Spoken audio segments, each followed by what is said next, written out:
ওগো শুনছো? এবার ওঠো, পড়ে পড়ে আর কত ঘুমোবে? বাইরে দেখো কত সুন্দর বৃষ্টি হচ্ছে। গিন্নি, বৃষ্টি হচ্ছে, এতে আবার সুন্দর কি? একটু ঘুমাতে দাও না। তুমি না কেমন মানুষ, অনেকই তো ঘুমালে, আর কত ঘুমাবে?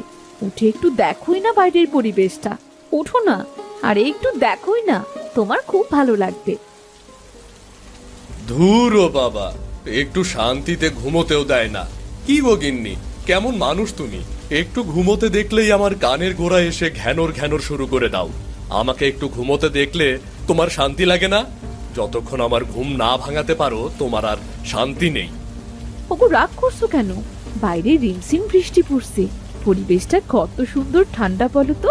তাই তোমায় ডাকছিলাম, জানলা দিয়ে বাইরে তাকিয়ে দেখো, তোমার সব রাগ দূর হয়ে যাবে। আসলেই তো গিন্নি, অনেক সুন্দর লাগলো, পরিবেশটাও ঠান্ডা। এজন্যই তো একটু আরাম করে ঘুমিয়ে পড়েছিলাম, কিন্তু তা তো আর তোমার সহ্য হলো না। কটা মাস ধরে যে গরম পড়েছে না, খুব কষ্ট হলো এই গরমে এই কয়দিন। হ্যাঁ গো, সেটা তুমি ঠিকই বলেছো। এই কটা মাস গরমে মানুষের অবস্থা নাজেহাল হয়ে গেছে। তাছাড়া গত 2 বছর তো তেমন বৃষ্টিও হয়নি, পানির কত কষ্ট হয়েছে আমাদের সবার। হ্যাঁ গিন্নি, সেটা তো তুমি ঠিকই বলেছ। সবাই পানির খুব কষ্ট করছে।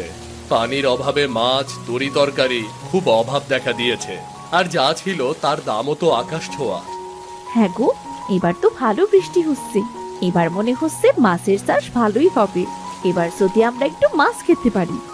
হ্যাঁ গো, সে না হয় বুঝলাম, কিন্তু যে হারে বৃষ্টি পড়ছে, বৃষ্টির জন্য আবার বন্যা না হয়ে যায়। তুমি যে কি বলো না, মাঠ ঘাট খাল বিল নদী নালায় কোথাও পানি নেই, মাটি ফেটে চৌচির। এখন বন্যা আসবে কোথা থেকে? সবকিছুই পানির জন্যে খা খা করছে। হ্যাঁ, তা তো ঠিক গিন্নি, কিন্তু বৃষ্টির তো ভাব ভালো মনে হচ্ছে না। ওসব বাদ দাও তো, চলো খেয়ে নেবে। কি হয় না হয় সেটা পরে ভাবা যাবে। তুমি ভাত বাড়তে থাকো, আমি লালিকে কটা খড় দিয়ে আসি, ও তো না খেয়ে আছে। ঠিক আছে, তাড়াতাড়ি এসো, ছাতাটা নিয়ে যাও, বৃষ্টিতে ভিজে আবার ঠান্ডা লাগবে না হয়। মিনা, রাজু, তোরা খেতে আয় তো।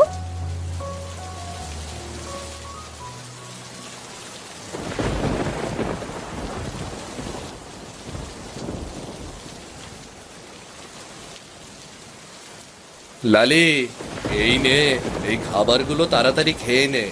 বৃষ্টিতে কিন্তু আর বাইরে আসবো না, সারা রাত এগুলো খেয়েই থাকবি, কেমন?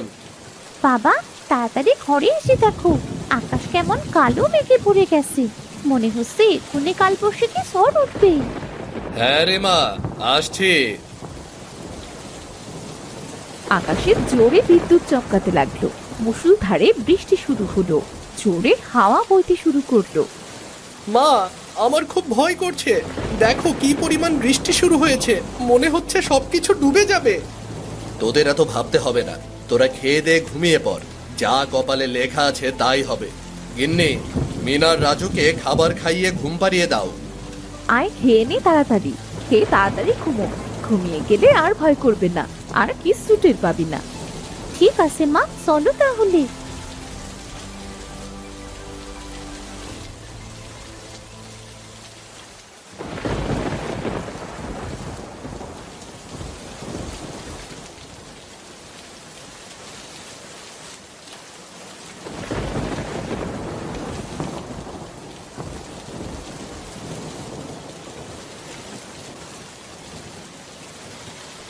ওগো, তুমি ঠিকই বলেছিলে, বৃষ্টির যে ভাব, মনে হচ্ছে তো সহজে থামবে না।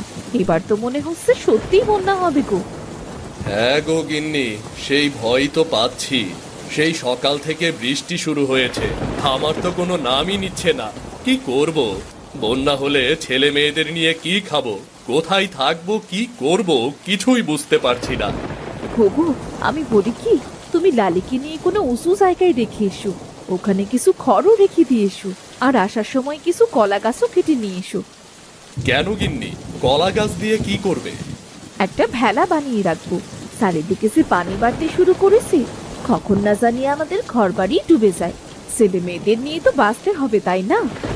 ঠিক আছে গিন্নি, নিয়ে আসবো। লালি, চল, তোকে ওই উঁচু জায়গাটায় রেখে আসি। চল লালি, এখানে থাকলে তোকে বাঁচাতে পারবো না। লালি চল, পিছু টান দিস না, তাড়াতাড়ি চল, দেরি করিস না, পানি বেড়ে যাচ্ছে, তাড়াতাড়ি চল।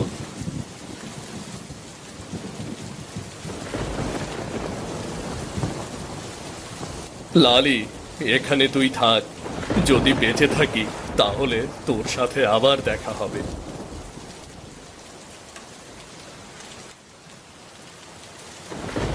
এই তো কিছু কলা গাছ কেটে নিয়ে যাই, বাড়ি গিয়ে একটা ভেলা বানিয়ে রাখতে হবে।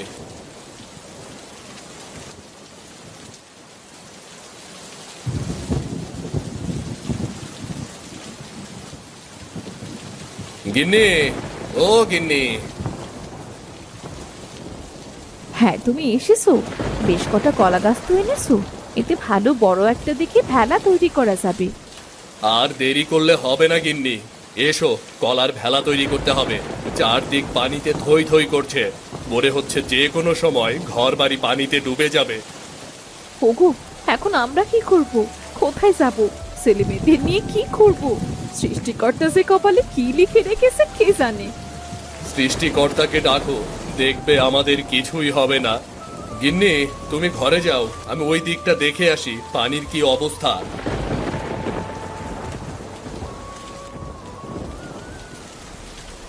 এ কি, গ্রামে পানি ঢুকতে শুরু করেছে। না না, এভাবে বসে থাকা আর ঠিক হবে না, এক্ষুনি যে কোনো একটা ব্যবস্থা করতেই হবে।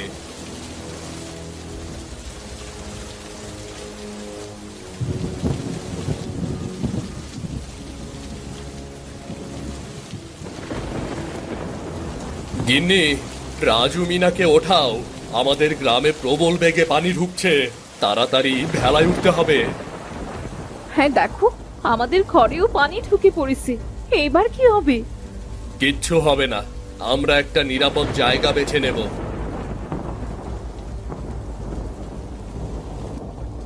মিনা, রাজু, ওঠ তাড়াতাড়ি, আমাদের যেতে হবে, না হলে যে আমরা পানিতে ডুবে মরবো। মা, ও মা, আমাদের ঘরের মধ্যে তো পানি আর পানি। এত পানি আসলো কোথা থেকে? আমরা এখন কোথায় থাকবো মা? আহ, মা, এখন আমাদের কি হবে? আমরা তো মারা যাবো মা।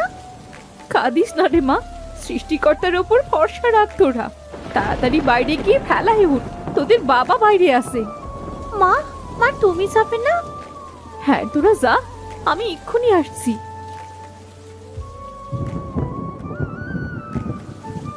কিরে, তোদের মা কোথায়? তোদের মা আসলো না?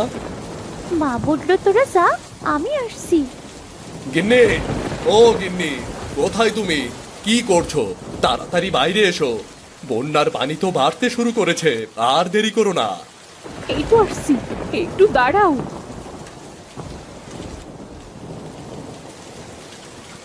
মা, তুমি তাড়াতাড়ি আসো। এই তো এসে গেছি মা। কি গো, তুমি কি করছিলে? আর তোমার হাতে এগুলো কি? কিছু শুকনো খাবার। কি জানে কতদিন এভাবে ফেলায় ভেসে বেড়াতে হবে, কবে বন্যার পানি কমবে। আর একটু কিছু না খেলে তো আমরা মারাই যাব। হ্যাঁ গিন্নি, সেটা তো তুমি ঠিকই বলেছ। এখন চলো রওনা দেই, কে জানে কি আছে আমাদের কপালে। ওগো, কত কষ্ট করে আমরা একটু একটু করে আমাদের ঘরবাড়ির জিনিসপত্র তৈরি করেছিলাম, এই সর্বনাশা বন্যায় আমাদের সব শেষ করে দিল গো। কেঁদো না গিন্নি, কেঁদে আর কি হবে? যদি বেঁচে থাকি আর সৃষ্টিকর্তা যদি চায়, আমাদের আবার সব ঠিক হয়ে যাবে, দেখো। ও বাবা, আমাদের লালি কোথায়? লালিকে নেবে না বাবা? মা, লালিকে তো কোথাও দেখছি না। আমাদের লালি কোথায়? লালি কি তোর বাবা ওই উঁচু জায়গায় বেঁধে রেখে এসেছে। মা, লালি আমাদের সাথে যাবে না মা? না রে মা, শুধু আমরাই যাব। কিন্তু মা, লালি তো এখানে থাকলে বন্যার পানিতে ডুবে মারা যাবে। কি করব বাবা, লালিকে ভেলায় উঠালে তো আমরা মারা যাব। আর পিছুটান করিস না তোরা, আমাদের গ্রামের অবস্থা ভালো না, আমাদের এক্ষুনি অন্য গ্রামে যেতে হবে। মতিনরা ভেলা ভাসাতে শুরু করলো।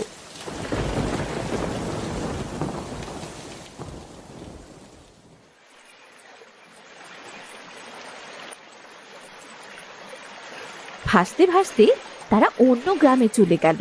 সেই গ্রামে পানির পরিমাণ কিছুটা কম ছিল।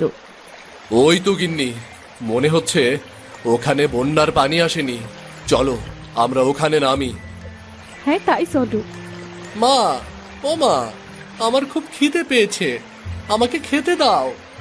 হ্যাঁ রে বাবা, একটু ধৈর্য ধর, ওখানে নেমেই তোদের খাবার দেবো।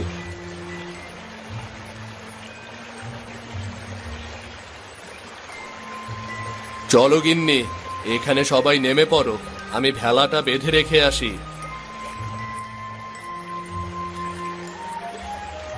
সবাই এখানে বসো, আমি তোমাদের খেতে দিচ্ছি। ভাগ্যিস গিন্নি তুমি খাবারগুলো এনেছিলে, তা না হলে তো এখন খিদের যন্ত্রণায় আমাদের মরতে হতো। হ্যাঁ গো, এজন্যই তো এনেছিলাম। নাও নাও, সবাই কটা চিড়ে মুড়ি খেয়ে একটু পানি খেয়ে নাও।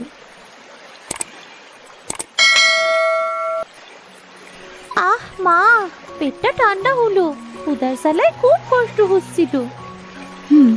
ওগো, খাবার তো হলো, এখন তো রাত হতে চলেছে। আমরা থাকবো কোথায়? রাতে তো আর এভাবে থাকতে পারবো না। কি যে করবো গিন্নি, কিছুই বুঝতে পারছি না। অচেনা গ্রাম, এখানে তো কেউ আমাদের সাহায্য করবে না। তোমরা এখানে বসো, দেখি আমি কিছুর ব্যবস্থা করতে পারি কিনা। ঠিক আছে, তাড়াতাড়ি ফিরে এসো, দেরি করো না কিন্তু। ঠিক আছে গিন্নি।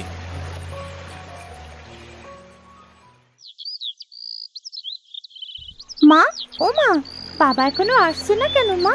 সে কখন তো গেছে, আমার কিন্তু খুব ভয় করছে। কি জানি রে মা, তোর বাবার কি হয়েছে কে জানে। আমারও তো ভালো লাগছে না, এই অচেনা জায়গায় যে কেন মানুষটাকে পাঠালাম। চিন্তা করো না মা, ওই তো দূরে মনে হচ্ছে বাবা আসছে। কই, ওই তো তোর বাবা চলে এসেছে। এবার আমাদের আর চিন্তা নেই। বাবা তুমি এসেছো? আমরা কত চিন্তা করছিলাম জানো। কি গো, এত কলা পাতা এনেছো কেন? কোথাও কিছু খুঁজে পেলাম না গো গিন্নি, তাই এই কলা পাতাগুলো নিয়ে আসলাম। বন্যার পানি এই গ্রামে ঢোকাও শুরু করেছে। তাহলে এই কলা পাতা দিয়ে কি করব বাবা? বন্যার পানিতে তো আমরা এখানে থাকতেই পারবো না। ঘর বানাবো রে রাজু, ঘর বানাবো। তোমার কি মাথা ঠিক আছে? কলা পাতা দিয়ে ঘর বানাবে কি করে? তোমরা এখানে চুপ করে বসো, দেখো আমি কি করি।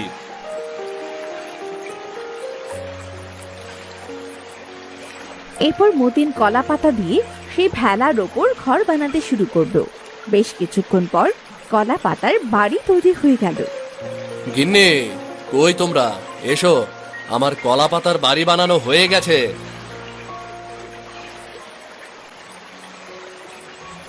আরে বাহ, হগু, তুমি তো কত সুন্দর করে ভেলার ওপরে কলা পাতার বাড়ি তৈরি করেছো। হ্যাঁ গিন্নি, এবার বন্যার পানিতে আমাদের কষ্ট হবে না। এই ঘরে খুব ভালোভাবে থাকতে পারবো।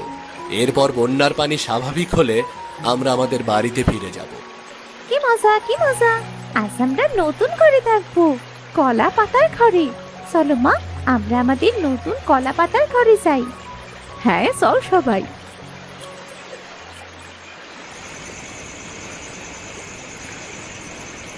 বাবা, আমাদের কলা পাতার ঘর তো ভেতর থেকে আরো সুন্দর লাগছে। মিনা, রাজু, অনেক রাত হয়ে গেছে, এবার তোরা ঘুমিয়ে পড়। হগু, এভাবে আর কতদিন চলবে? বন্যায় আমাদের কি থেকে কি করে দিল। ছেলে মেয়েদের নিয়ে আজ এই কলা পাতার ঘরে ভেসে বেড়াতে হচ্ছে। এই সর্বনাশা বন্যা আমাদের নিঃস্ব করে দিল। হ্যাঁ গিন্নি, সেই চিন্তাগুলো আমার মাথায় ঘুরছে। তোমাদের কি খাওয়াবো, কোথায় নিয়ে যাব, কি করব? তোমাদের নিয়ে এই কলা পাতার ঘরেই বা কয়দিন থাকবো? এভাবে কাটতে লাগলো বেশ কিছুদিন। আস্তে আস্তে বন্যার পানিও নামতে শুরু করলো। ওগো, সব খাবারও তো ফুরিয়ে গেছে, আর কলা পাতার ঘরে ছেলে মেয়েদের নিয়ে আর কতদিনই বা থাকবো? বন্যার পানি তো নামতে শুরু করেছে। এবার চলো আমরা আমাদের গ্রামে ফিরে যাই। হ্যাঁ গো গিন্নি, আমিও তো তাই চিন্তা করছি। কলা পাতার ঘরেও বা আর কতদিন থাকবো? পাতাও তো নষ্ট হয়ে যাচ্ছে। চলো নিজেদের গ্রামে গিয়ে কাজ কাম করে কোনো মতে চললেই হবে। মা, তাহলে আমরা কি কলা পাতার ঘরে আর থাকবো না মা? না রে মা, আমরা আমাদের গ্রামে ফিরে আবার আগের মতো ভালোভাবে থাকতে শুরু করব। গিন্নি, তাহলে সবকিছু গুছিয়ে নাও, আমরা আমাদের গ্রামের দিকে ফিরে যাই।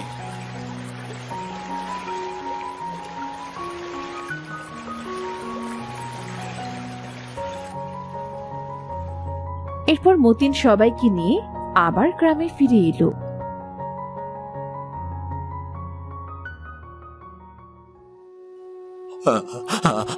আয় গিন্নি, এ কি সর্বনাশ! বন্যা আমাদের ঘরবাড়ি সব ভেঙে দিয়েছে, আমাদের লালিকেও ভাসিয়ে নিয়েছে। আমাদের যে সব সহায় সম্বল শেষ হয়ে গেল, আর কিচ্ছু রইলো না আমাদের। ওগো, আমাদের কপালে এই লেখা ছিল, খেদে আর কি হবে, তাও তো নিজের জমিটা ফিরে পেয়েছি। অনেকে তো তাও পায়নি, বন্যায় তো তাদের জমিটুকুও নিয়ে গেছে। হ্যাঁ গিন্নি, তুমি ঠিকই বলেছ। নিজের গ্রামে খেটে খুঁটে ঠিকই কোনো মতে সংসারটা চালাতে পারলেই হলো, কিন্তু ঘরটাও তো নেই। আমরা এখন থাকবো কোথায়? কেন বাবা, এখানেও কলা পাতা দিয়ে ঘর তৈরি করে থাকবো আমরা। ঠিক বলেছিস মা, আমরা এখানেও সুন্দর করে একটা কলা পাতার ঘর তৈরি করব। হ্যাঁ, আমাদের বন্যায় কলা পাতার বাড়ি। তা কথা মন্দ বলনি গিন্নি, বন্যার সময় কলা পাতার বাড়িটি আমাদের খুব কাজে দিয়েছে।